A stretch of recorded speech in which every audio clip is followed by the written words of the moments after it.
Officially day 2 of the Ebony Parker trial in Newport News. This, of course, the criminal trial for the former assistant principal at Richneck Elementary School, who faces 8 counts of felony child neglect in connection with the shooting of first-grade teacher Abby Zwerner. Now, prosecutors allege that Parker failed to act despite multiple warnings that a 6-year-old student had a gun the day of the incident. She faces 1 count for each bullet that was in the gun. So, 8 counts of felony child neglect in connection with that shooting alleged against Ebony Parker, 1 count for each bullet that was in the gun. Now, that does not mean bullets that were fired. That is just bullets that were in the gun on the day that Abby Zwerner was shot by one of her own students in her first-grade classroom at Richneck Elementary School.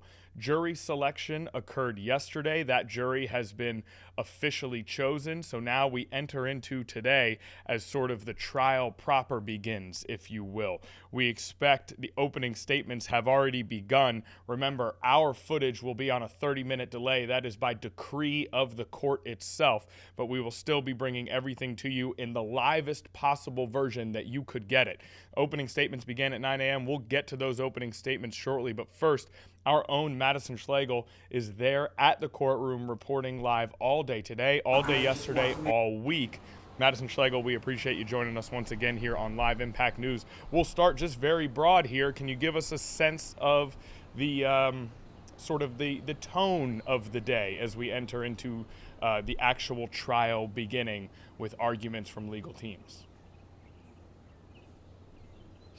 Yeah, Connor, there's a lot of people here today, more than there were yesterday, filling the stands of the courtroom. And as I had just left the courthouse, opening statements were just getting underway. We were starting to hear from the prosecution in this case. But right before opening statements, the jury came back out and the judge went through some of those jury instructions. So we know right now how this is going to kind of play out. We know that there's going to be opening statements, the presentation of evidence, also instruction of law, and then closing statements. Before the jury could be welcomed in, though, you do remember yesterday we had talked about how the defense had filed a motion potentially regarding some video that they said that they didn't have their hands on before the start of trial. So they wanted to continue the case so that they could get their hands on the evidence. Well, the prosecution said that they had that video already and the judge struck that motion down. They also tried to file that same motion this morning before court went underway. The defense attorneys trying to make sure that they could have this trial continued so that they can get more of their hands on that evidence. Again, the Commonwealth's attorney here did say that they've got all that evidence. They've had that evidence in hand since the case was handed over to them.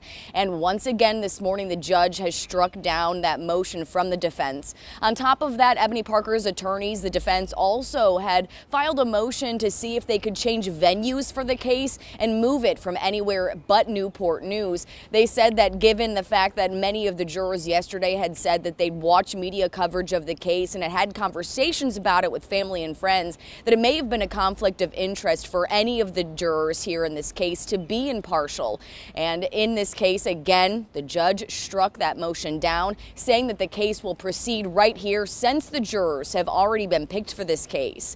Now, we did say that opening statements have started. We've heard a little bit from the prosecution already. Their biggest argument so far is that this case isn't about Abby Zwerner, who was the teacher who was shot. It isn't even necessarily about Ebony Parker. It's about the 20 kids who were inside that room, including the student who shot the gun, and the 19 students who watched that incident unfold that day, and the trauma that they're going to have to live for the rest of their life after this happened. So again, the prosecution was really pulling at heartstrings, trying to make the jury aware that right now, even though we're going to be hearing testimony from people like Abby Zwerner, that this isn't necessarily about those direct victims, but yet those victims who were around and maybe didn't have any kind of dealings with the gun, talking about the kids at the school, knowing that the child who had the gun was showing other kids at the school the weapon as well.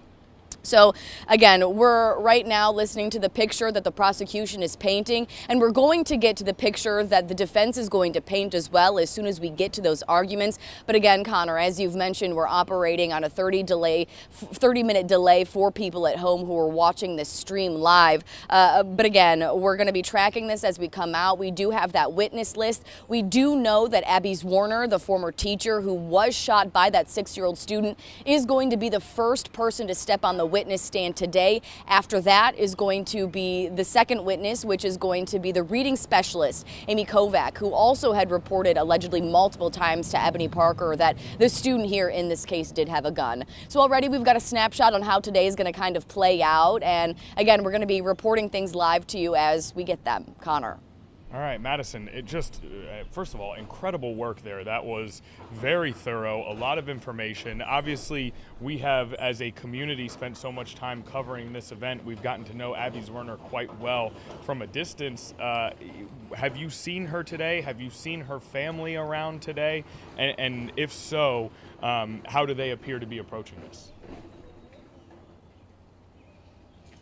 Yeah, unfortunately, we haven't seen any of the witnesses yet this morning. They do have them sequestered off into a separate room, but we do believe we've seen Abby Warner's sister today in conjunction with a couple, maybe possibly other family members. She was in the courtroom with one other person today. Again, that kind of disposition quiet right now. Since we haven't really heard any witness testimony yet, I expect those emotions to start filling up, especially as we start to hear that testimony unfold. Right now, again, any of those witnesses, we haven't seen them. I have been in contact with people who are representing Abby Warner, the Toscano office. We do know that Attorney Toscano is going to be here, is going to be here today, and they're going to be representing Abby Warner. But again, she's only testifying today, and that's going to be her only role in this case. Okay, Madison, typically I would have a lot of follow-up questions, but I think that you have given us so much information here. I got nothing else for you. I know you want to get back up to that courtroom to continue with your work, so we appreciate you joining us this morning, and we'll see you this afternoon.